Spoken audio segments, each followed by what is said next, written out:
what's in it for the candidate, and this obviously could be candidate dependent, but which do you think is more important, the technology that we're working with or the problem that's being solved? Interesting. That's good. I would say in a mission-driven organization like Axia is very similar. Like the Times, we tend to get applicants who are passionate about our mission, passionate about the power of the journalism that the organization is doing. So we really hone in on that, and then we'll couple it up a little bit with here's the tech stack that you're going to be working on. Here's the systems and tools.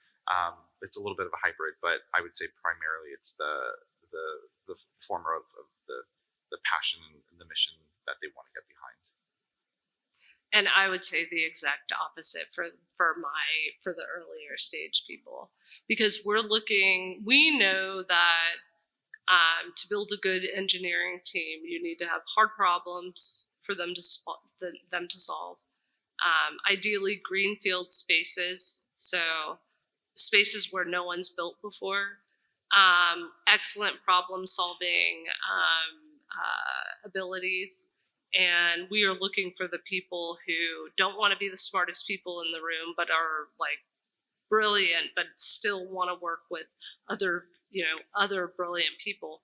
But it's about the problem solving skills. So I think, and this is actually a great example of the dynamic that switches from early stage to, it is very unlikely that a person who is great in a seed stage organization or even a Series A organization is going to be able to scale and go with a company and into where he is.